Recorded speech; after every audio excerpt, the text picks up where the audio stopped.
Good morning everyone, this is Miss Fahima Khan from Metro College of Nursing. I've done Masters in Mental Health Nursing. So today we are going to start with the topic of Psychological Assessment and Test. Psychological and Assessment and Test is a unit under psychology. Okay, so what we are going to cover today is its development, principles, uses and role of nurse. Firstly, we need to understand what exactly is psychological assessment and test. Psychological assessment is used to derive inference about someone's behavior on the basis of results of the test conducted. तो आप जो psychological test conduct करोगे किसी individual पे, उसका जो result आएगा उस रिज़ल्ट को लेकर आप एक उनके बिहेवियर के बारे में कंक्लूजन निकालोगे. ठीक है, तो वो बिहेवियर के बारे में कंक्लूजन निकालने के लिए आपको एक टेस्ट चाहिए जिसको हम साइकोलॉजिकल टेस्ट बोलते हैं. Development of psychological test. Now how are these psychological test developed? There are few steps for that, and the first step is planning. So basically under planning you are going to plan the whole process of coming to a finalized test. ठीक है, तो planning के अंदर सब कुछ आएगा, आप A to Z सब कुछ. ठीक है, फॉर एग्ज़ाम्पल मैंने यहाँ पे जैसे लिखा है आपका ऑब्जेक्टिव, अभी साइकोलॉजिकल टेस्ट क्यों करना चाहते हैं और objectives behind it. Okay, and on what population you are going to do the test, on what population you are planning to do the test. ठीक है, so another more examples of planning are the instructions which you are going to write under the test, the content which you are going to make for the test, and how you are going to administer the test. So all this combined together comes under planning. ठीक है, next step is writing down items. Firstly you need to understand what is items. आपको बैठ के जो है items लिखना. What are items? Items are single question or task that is not often broken down into any smaller units. They are indivisible. Basically ये questions होते हैं जिनको हम और ज़्यादा divide नहीं कर सकते. ठीक है, which cannot be divided any further, which cannot be broken down any further. जो last मतलब they are indivisible. ठीक है, items in test are just like atoms in a matter.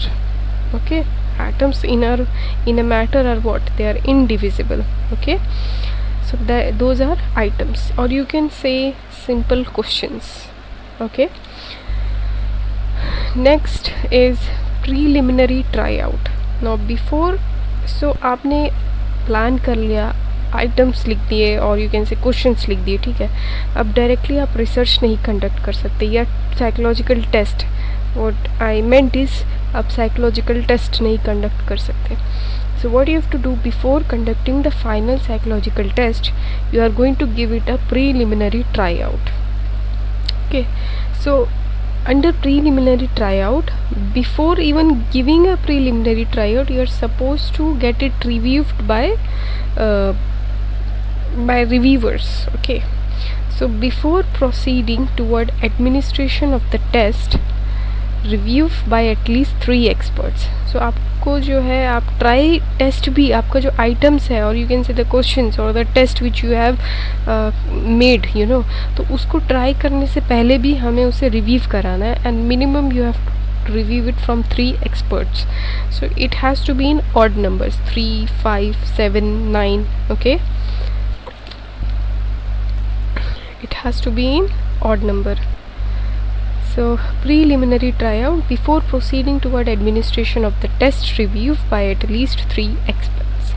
When the tests have been written down and modified in the lights of the suggestions and criticisms given by the experts, the test is set to be ready for experimental tryout.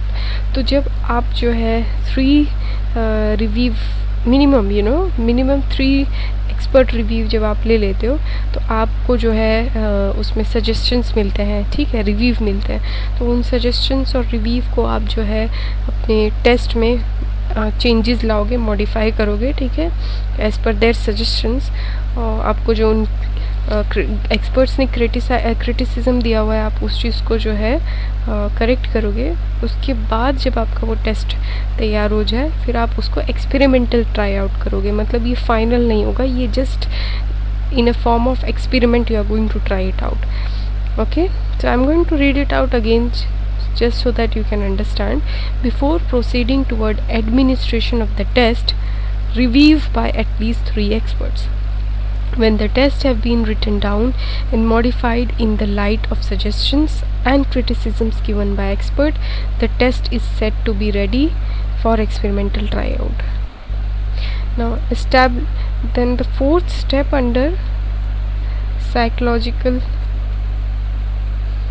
the development of psychological test is establishment of reliability and validity.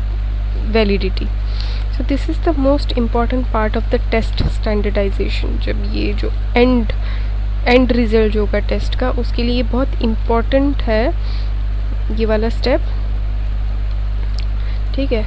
Because it is only after this process the test will be eligible for the use. अगर आपके test reliable नहीं होते या valid नहीं होते तो आपके test eligible भी नहीं होगा यूज़ के लिए, ठीक है। The test has to be valid to be eligible for the use.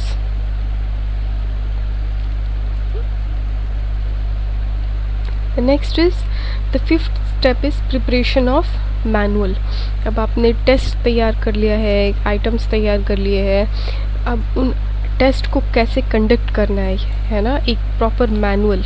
You need a guide और you can say a guide. Okay, so future में कोई उस टेस्ट को दोबारा से यूज़ करना चाहते हैं तो उनके लिए just for their understanding you need to prepare a manual. So the manual is a guide for the users of the test. So those who are going to use the test, you are going to prepare a manual for them.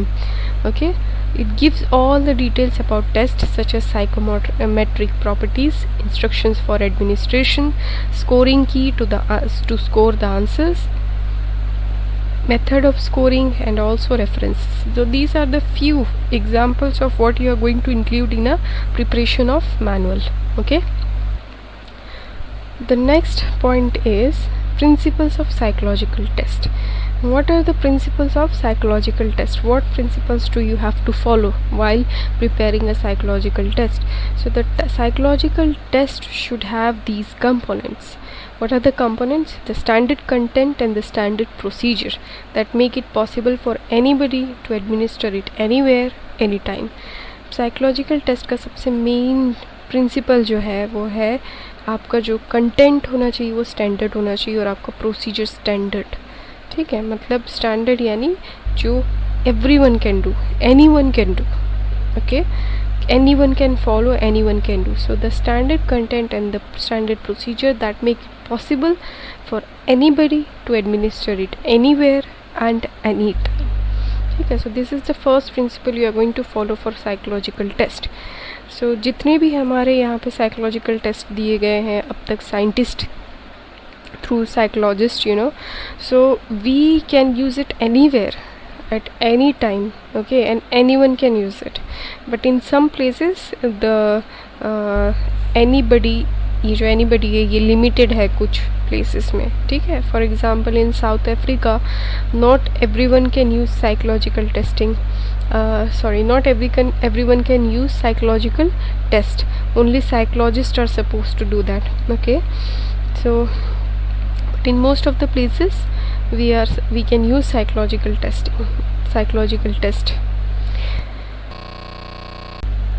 So the second principle is test should have norms to compare an individual test score to the score of a known group who have taken the test, ठीक है। कि जब आप एक individual पे psychological test और psychological assessment करते हो, ठीक है, और आप एक ग्रुप पे साइकोलॉजिकल असेसमेंट करते हो, तो ये दोनों का जो स्कोर आएगा इन दोनों को कंपेयर करने के लिए आपके पास एक नॉर्म्स होना चाहिए, ठीक है। नॉर्म्स, और you can say norms basically मतलब स्टैंडर्डाइज्ड स्कोर, ठीक है। Then you have the test manual and other accessory materials are provided as a guide for administration, scoring, evaluating and interpreting the results. So आपको जो है test के साथ, psychological test के साथ आपको जो मैनुअल प्रोवाइड करोगे उसमें आपका जो है गाइड फॉर एडमिनिस्ट्रेशन होना चाहिए, स्कोरिंग होनी चाहिए, evaluating and interpreting the results, ये सब जो है उस मैनुअल में मेंशन होना चाहिए, ठीक है। अब हम साइकोलॉजिकल टेस्टिंग के यूजेस पढ़ेंगे। Uses, the first use is extremely useful in assisting with diagnosis.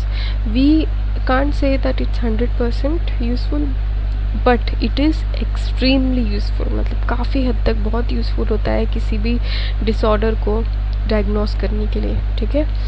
So that's why we mostly conduct psychological test in psychiatric hospitals. Another use is that they assist in assessing severity of disorder. किसी disorder की severity को assess करने के लिए भी ये useful होते हैं, ठीक है। यहाँ पे एग्जांपल जो दिया हुआ है वो है Hamilton rating scale for depression. Depression की कितनी सीवियरिटी हो गई है उसको चेक करने के लिए, उसको रेट करने के लिए यहाँ पे एक टेस्ट है जिसका नाम है हैमिल्टन रेटिंग स्केल, ठीक है। सो हैमिल्टन रेटिंग स्केल से जो है आपको डिप्रेशन की सीवियरिटी पता चलेगी। तो this is another use of psychological testing. The third use is that they help in assessing general characteristics of individual, example personality test, ठीक है।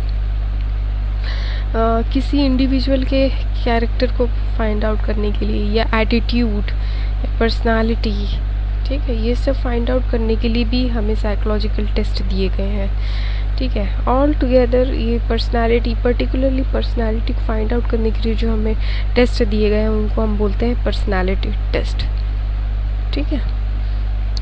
So this was the third point. The other point is these test assess level of functioning और level of disability of the individual. किसी individual का जो है functioning level, कितने level पे वो फंक्शन कर रहा है, कितने अच्छे से वो फंक्शन कर रहा है, ठीक है, मेंटली, तो वो फाइंड आउट करने के लिए, और पेशेंट की, किसी इंडिविजुअल की कितना वो डिसेबल है मेंटली, वो फाइंड आउट करने के लिए भी हमारे लिए ये टेस्ट यूज़फुल होते हैं, ठीक है।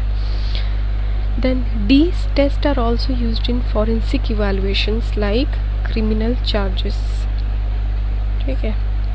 मतलब इनको हम, ये जो टेस्ट है साइकोलॉजिकल टेस्ट जो है ये फॉरेंसिक एरियाज़ में भी यूज़ किए जाते हैं, और सबसे कॉमन एग्जांपल है वो है criminal charges.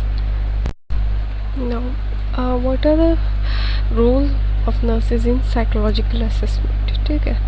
So the nurse should be familiar with the many standardized psychological testing. Okay, तो जितने भी हमें ये नहीं कह रहे कि with all the psychological test, ठीक है, जितने भी साइकोलॉजिकल टेस्ट है आप उन सब के बारे में नहीं आपको जो है मतलब ऑब्वियसली अगर हो सकता है आप समझिए, बट हमसे जितना हो सकता है हम उतने ही साइकोलॉजिकल टेस्ट जो है, स्टैंडर्डाइज साइकोलॉजिकल टेस्ट है, उनसे फेमिलियर रहें, ठीक है। उनके जो रिज़ल्ट है, स्कोरिंग है, नॉर्म्स है, ये सब हमें पता होना चाहिए। सो स्टैंडर्डाइज मतलब basically uniform, same. Now the nurses should have good rapport with the patient and the family member. Obviously if you don't have good rapport with the patient or the family member, the patient won't agree on doing the psychological assessment, okay. So always be good with the patient and the family member, be understanding towards them. Nurse should reassure the patient about safety of the test and confidentiality of the patient. जब test लेते हैं तो patient को कभी ऐसा ना लगे कि इस टेस्ट का रिज़ल्ट जो आप सबको बता दोगे, ये हिडन नहीं रखोगे या कॉन्फिडेंशियल नहीं रखोगे, तो you have to reassure the patient. आपको बताना है कि ये जो टेस्ट का रिज़ल्ट होगा, टेस्ट के जो आपके आंसर्स होंगे, ये बहुत ज़्यादा कॉन्फिडेंशियल होंगे, no one is going to know about them, ठीक है, and that there is no harm in taking the test. The nurse can interpret the findings of the test and then plan care accordingly. अब आप क्या कर सकते हो as a nurse, आपको अगर टेस्ट का फाइंडिंग्स के टेस्ट के आपको रिज़ल्ट आ गया, ठीक है, रिज़ल्ट को आप इंटरप्रेट कर पा रहे हो, तो उस रिज़ल्ट को लेकर आप उनकी जो केयर आप देने वाले हो वो प्लान कर सकते हो, ठीक है, उस मैनर में आप प्लान कर सकते हो। तो ये आपका एक रोल होगा, ठीक है, साइकोलॉजिकल असेसमेंट या साइकोलॉजिकल टेस्ट का। The fifth point is clarify any doubts regarding the test to the patient and relatives. अगर पेशेंट को या पेशेंट के रिलेटिव को कोई भी डाउट है इस टेस्ट को लेकर, तो आप उनसे पूछोगे, क्लैरिफाई करोगे, ठीक है। Before you proceed with the test you are going to clarify all the doubts. The nurse observes, informs and records any changes in the patient's chart। आपको अगर पेशेंट के अंदर कोई भी चेंजेस नज़र आ रहे हैं, ठीक है, प्रायर गिविंग द टेस्ट और पोस्ट गिविंग द टेस्ट, ठीक है, तो आप उन चेंजेस को ऑब्जर्व करोगे, इन्फॉर्म करोगे, to the higher authority, and you are going to record these changes in the patient's chart. So these are few of the roles of a nurse for under psychological assessment and testing, and I really hope that you all have understood the concept of this topic. Thank you. Have a great day.